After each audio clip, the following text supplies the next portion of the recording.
Chandu, the magician.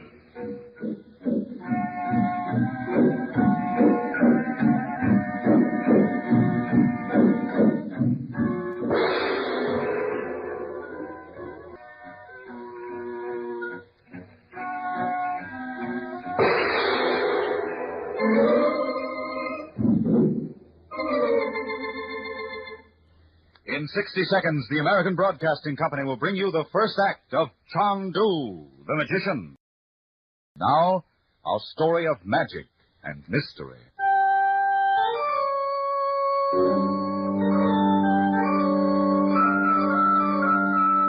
Our story starts in the Negev, that triangle of wasteland at the south of Palestine, on the border between Africa and Asia, which the people of Israel are trying to reclaim.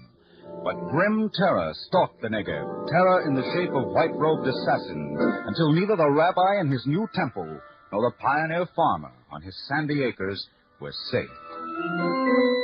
Chandu, the magician.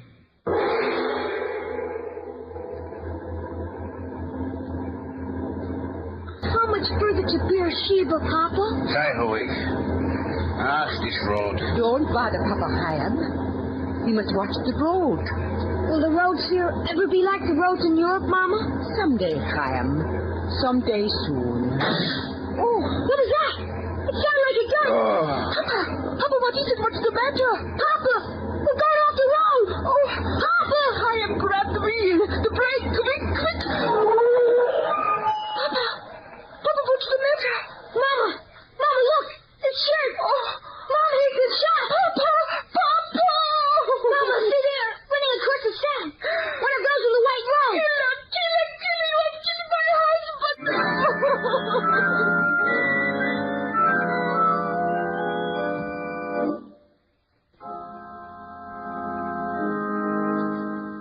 Baruch Ato Adonai, Eloheinu Melech What is it? Did you hear? The rabbi, he's been shot.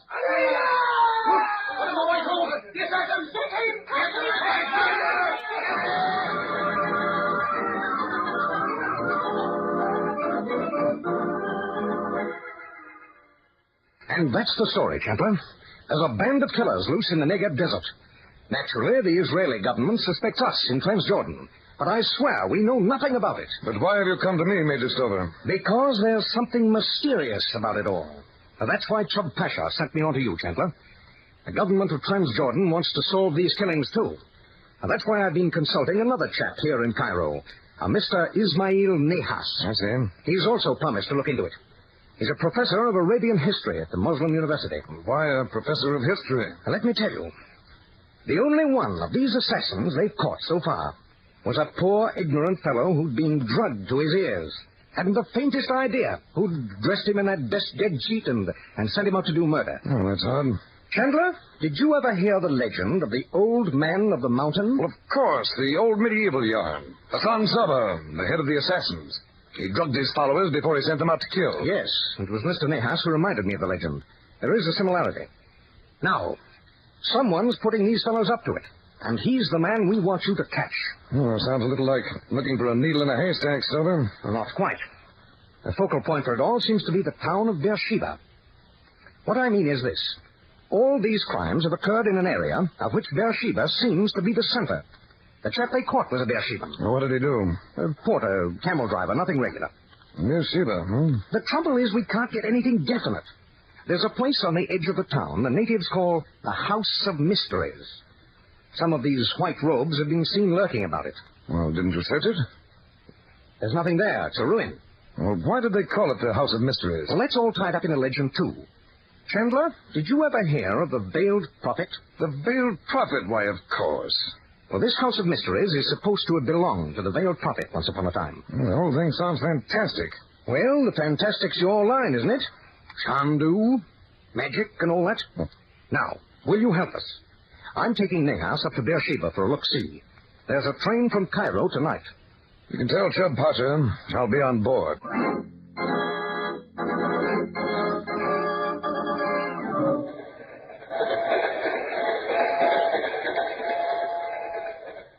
Do you think Major Stover missed the train, Uncle Frank? I don't know, Bob. He may be on board. If he doesn't turn up soon, we'll have a look. Some train, huh? I don't know how they got this first-class car on. Usually it's all-day coaches on this run. Not very clean ones at that. Who's that? Oh, excuse me. I did not know this compartment was occupied. The conductor said most of them were empty. Oh, I've got you, ma'am. oh, excuse me. The train lurched. Well, that's quite all right, ma'am. Here, I believe this bag is yours. I suppose I look like a peddler to you, do I not? But these packages all are gifts for my grandson, Chaim. You see, I am going to visit my daughter in Beersheba. I have not seen her now for I guess it is 6 years. Oh, it should be a great pleasure for you. Oh, yes. You are going to Beersheba? Yes, we are. Oh, perhaps you know my daughter, Mrs. Klein. I'm afraid I haven't had the pleasure, Mrs. Hirsch. Mrs. Hirsch.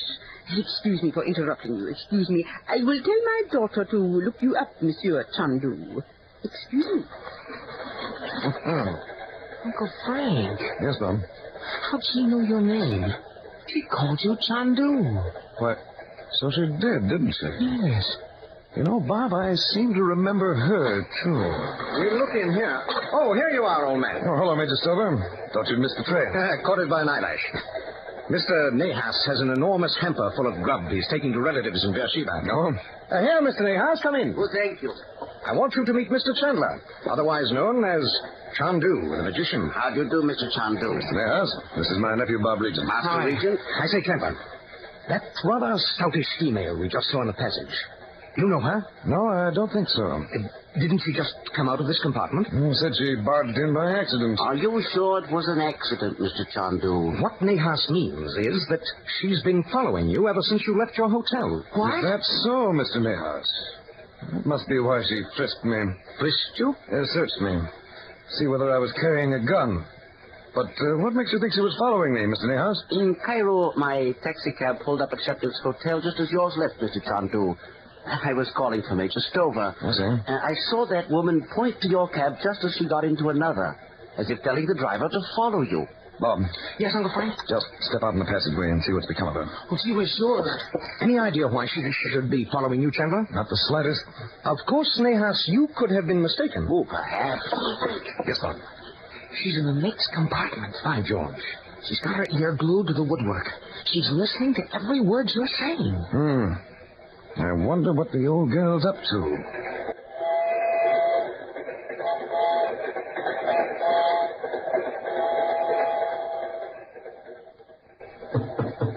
Come in. Oh, Mr. Nahas, come in. Stover with you? No, he's taking a little nap. I see. Sit down, Wilson. Thank you. Lady hasn't stirred, eh? I noticed when I came past she'd drawn the shades of her compartment. I just can't place her. Well, you've had so many experiences. Mr. Chandu, what do you think of this affair in the Negev desert? Mr. Nahas, nothing that happens in the East ever surprises me. You are familiar, perhaps, with the old legends of the master of Mount Alamut and the veiled prophet? Oh, yes, I've heard of them. To some, they are heroes. What was that? Sounded like that old girl. Come along, we'd better look. Wait, Chandu. Wait, nothing. She sounds as if she was in trouble. Look out. Yes. What's the matter? What's the matter in there? Mrs. Hurst? Mrs. Hurst, what's wrong? He tried to get in through the window. From the outside of the train? Yes. Where did you get that gun? My son-in-law gave the gun to me. I never thought I would ever use it. Now, let me get this straight. You mean you saw a man climbing along the outside of the train? Yes, a native in a white robe, and he had a knife in his teeth. A knife that was red with... Look, there is part of the white robe caught on the broken glass. It must have caught there when he fell. He was coming from that direction? Yes. Oh, but the next compartment is Major Stover's. George, why didn't those shots wake Stover? Excuse me, Mr. Nahas. Stover! Why? He's gone. Stover! He was sitting right there, Mr. Chandu, with his head on his chest. Mr. Nahas, who let down that window? Well, it wasn't open when I left here, Mr. Chandu. Who could get at it with the hamper in the way? Look out. Well, what are you going to do? Search the train. I don't like this. I don't like this at all.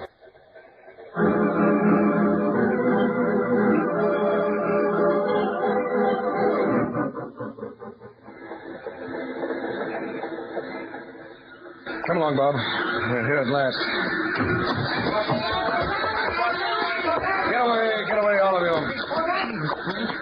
Without Major Stover, what are you going to do? I still know why he asked me to come here to Bathsheba, Bob.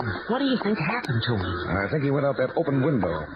But how or why, I haven't the faintest notion. Mr. Chandu, Oh, yes, Mr. Nias. any of these natives can point out my family's home, Mr. Chandu, where I will be staying. It is near the British military cemetery. So? Perhaps you will call soon and we can discuss this affair. Without Major Stover, I'm at a loss what to do. Of course, Mr. Nias. I will expect you. Good day. Oh, Mr. Nahas, Yes, my boy? aren't you forgetting your hamper? Hamper? Isn't that it on the truck over there? Where? Oh, no, that is not mine. The porters are taking mine to my family's home. Good day. Good day. That's funny. I swear that was his hamper over there on that truck. The one that was in their compartment. He says not. I saw the porters take his, Excuse me, please. Oh, yes, Mrs. Hurst. You never found your friend? No, ma'am. You searched the whole train? Thoroughly. It is strange you did not find him. Goodbye, Monsieur. She's a funny old bird. And I'm wondering precisely what she meant. Huh? What? Porter! Don't move that truck! Oh, what's the matter, Uncle Frank? Where are you going? Just wait, Porter. Yes, Effendi. I want to see that hamper you've got on there. Where's it going? Well, here's the label, Uncle Frank. It's addressed to Chub Pasha. Who's he? He commands the Transjordan Army. Oh. He's the man who sent Major Stover to see me. Here, just let me take a look in that hamper, Porter. Yes, Effendi. Oh, What's in it, Uncle Frank? Bob, I want you to get back on the train. What? It leaves again in 30 minutes for Cairo. I want you to go back to the hotel and wait till I return. Well, what are you going to do? I'm going to disappear, Bob. Huh? I'm going into another world. A world where you can't follow me. What? There's something malignant, something evil loose in this land, and I've got to find it. Find it and destroy it. I'm going to search the House of Mysteries. Uncle Frank, you found Major Stover, didn't you? Yes, Bob. His dead body is in that hamper.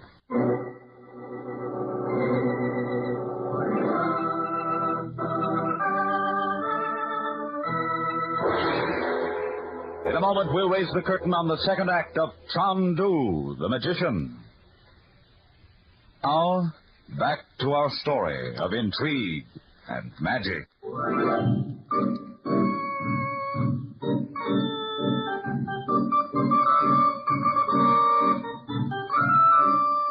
The native quarter in Beersheba, and in one of the dusty streets under the hard, bright sunshine, a ragged Arabian juggler has spread a tattered carpet and is doing some simple tricks. He looks no different than the small knot of natives watching him, but take a second glance. It's Chandu, the magician. Observe, true believers, the wonder of my magic. Are there 3 date pits or 4? Allah give cunning to my old fingers. Salam. Observe, true believers, 4 pits. And this 4th date pit, the 4th one, O true believers, by the grace of Allah, the All-High, the All-Powerful, can become in the twinkling of an eye a small date tree. Look, Grandma! A magician! Come away, Chaim. We must go to the candle shop. I want to watch. Observe, true believers. I hide the date pit in the palm of my hand, draw the veil of Fatima across it, and salam, a date tree. Look, Grandma! It's a little tree. Oh, let me put something in his cup. Here is a penny. Thanks. Here, magician. Dogs of unbelievers. Take back your coin. I take no money from unbelievers. Come along, Chaim. Yes, Grandma. Take your coin, dogs of unbelievers. Spit on it. Go, true believers, I am only a simple son of the desert. But why are the foreigners abroad in the land? Why do you not drive them out? I would take the sword of Allah to them myself. Why do you all slink away? Are all the sons of Allah cowards? These strangers possess the land, juggler. Then drive them out. Drive them out with fire and sword. Are you minded to help, juggler? My old fingers itch to be at the throats of the unbelieving dogs. Perhaps my master could use you, juggler, if you are strong in the faith. None stronger, fat one. Have you walked the streets of Mecca? Have you kissed the sacred black stone? Who is your master? Quiet. My master's name is not to be mentioned aloud.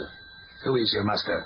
The veiled prophet who strikes down the unbelievers in the dark. I think I have heard talk of this veiled prophet. Come tonight to the House of Mysteries. And where is that one? Hard by the cemetery of the British soldiers. I know. So the dogs of unbelievers come back. They must not see me talking to you. Tonight, juggler. Tonight. Look, Grandma. I guess the magician show is over. He's folding up his carpet. Bad dogs. I do no tricks for unbelievers. You laugh? It is a very good disguise, Monsieur Chandu. Almost you have fooled me. Positively, I must find out who that old woman is.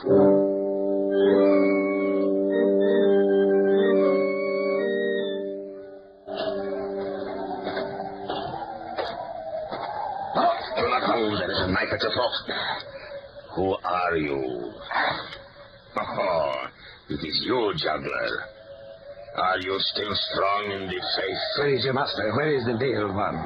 Are you sure you want to see him, juggler? I am strong in the faith and anxious to strike a blow at these unbelieving dogs. Good. Then this night you will sup in paradise, juggler. What is this? What are you doing? A blindfold. Do you think we allow everyone to learn the secrets of the House of Mysteries? Now give me your hand, juggler. This way. Wait.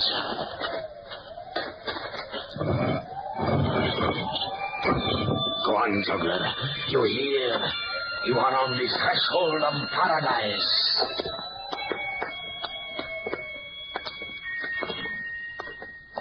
Down on your knees, juggler.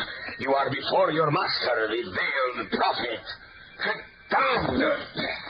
Who is this, fat one? A juggler from the desert, master, whose hand is eager to strike down the unbelievers. Hola! Take that rag off his face so I can see him.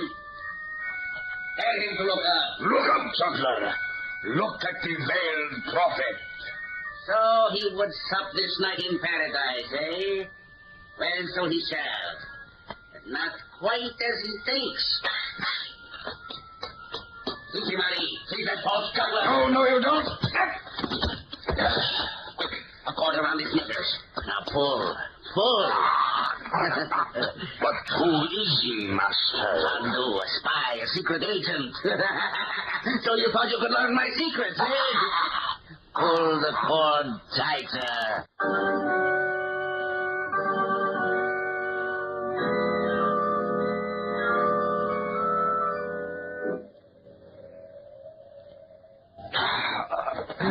Here, hold still.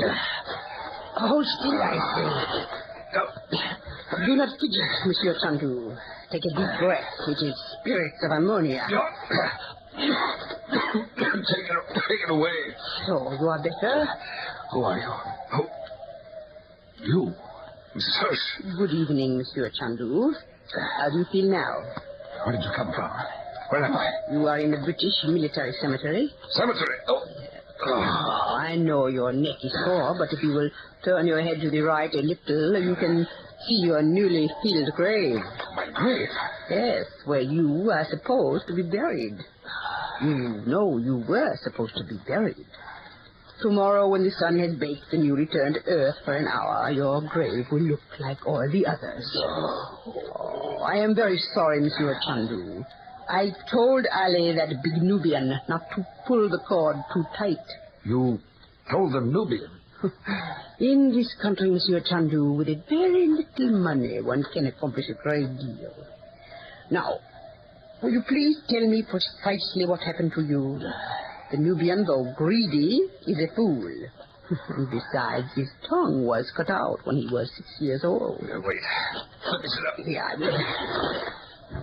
Mrs. Hurst, exactly who and what are you? First, answer me one question, Monsieur Chandu. What is your interest in all this business? Major Stover asked me to look into this. This nightmare in the Negev desert. Said the Israeli government suspected Transjordan of instigating the killings. I understand now why that hamper was labeled to Chub Pasha. Yes, a gentle hint from someone that he was to mind his own business. I saw Stover flitting about Beersheba here, and when he went to Cairo, I followed him. When he visited you, I was curious. Naturally, I know your reputation. Mrs. Hirsch, who are you? The late Dr. Goebbels once called me the modern Mata Hari. Great Scott. Of course, I was younger, and if I do say so myself, prettier. Now I placed you. Eloise Hirsch. Yes, You were a secret agent for the French in 38 and 39. Yes. But what are you doing here in Palestine? We all do what we can, Monsieur Chandu. I am working for the Israeli government. Then you've been down here investigating these killings, too. Will you please stop talking, Monsieur Chandu, and tell me what happened to you? I saw the veiled prophet. The who? You don't understand these people. This fellow's been using all the old tricks. He's got them believing he's a veiled prophet who's come to rule them. It's an old legend of theirs. They also think he might be the old man of the mountains, the head of the assassins. But who is he? That's what we're going to find out. Come along.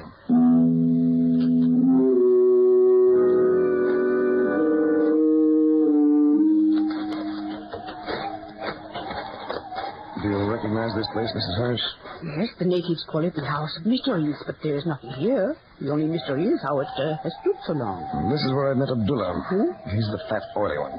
You'll have to pick him up. Yes, I have had an eye on him. He's the recruiting officer. Finds the candidates to do the prophet's dirty work. Mm-hmm. I met him here. He blindfolded me and led me this way. And we stopped about here. But there is nothing here. He stepped over here. You could tell he was reaching up. Yeah, here it is. Projecting stone. The wall moves. Look, a stairway going down. The threshold of paradise, he called it. I think it is the threshold of hell. This way. Right. I hear something. Yeah, it's the fat one. He must not get away to warn the other one. Put that gun away. I'll stop him. But how? Watch. Stop. You can go no farther, Abdullah. You cannot move. Chandu, what have you done? Look, he claws the air as if it were an invisible wall. There is a wall there, but you cannot pass till I give the word. Come. Master! Abdullah, Help for the love of Allah! stand still. Take us to your master. But I cannot pass. You see the wall. There is nothing there now. It is sorcery. I've got a good grip on you, Abdullah. Go on, take us to your master. Take us to the veiled prophet.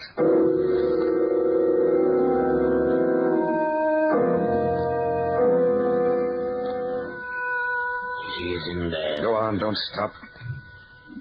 Mrs. Hirsch, look, you can see him.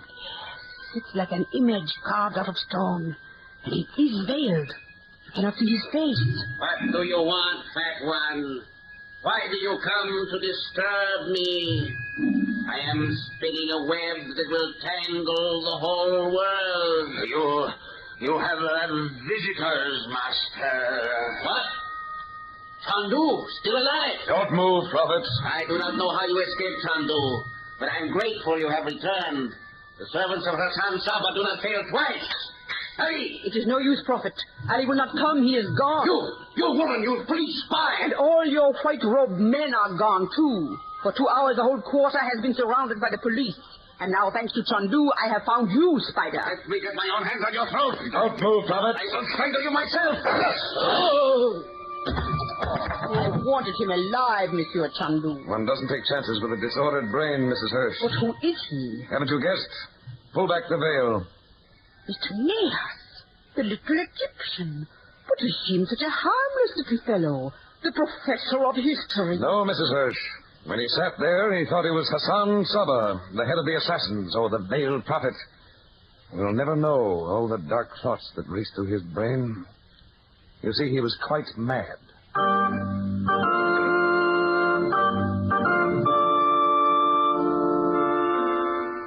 Gee, what a story, Uncle Frank.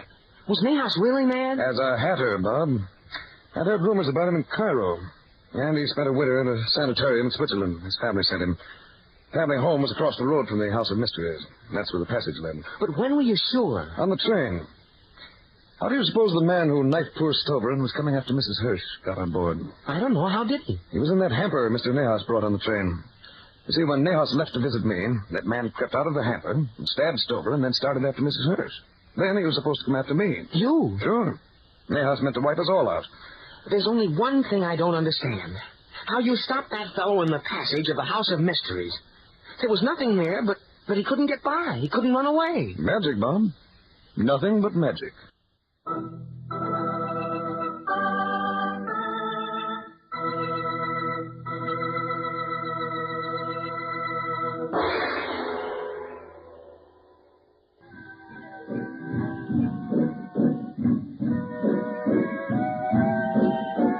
Chandu the Magician is based on the original radio drama created by Harry A. Earnshaw and is written by Frank Dom. Frank Chandler is played by Tom Collins. Musical effects are by Paul Taubman. This is a Cyril Armbruster production. We invite you to listen next week to Mystery, Romance, Magic. Chandu the Magician. Jimmy Blaine speaking. This is ABC, the American Broadcasting Company.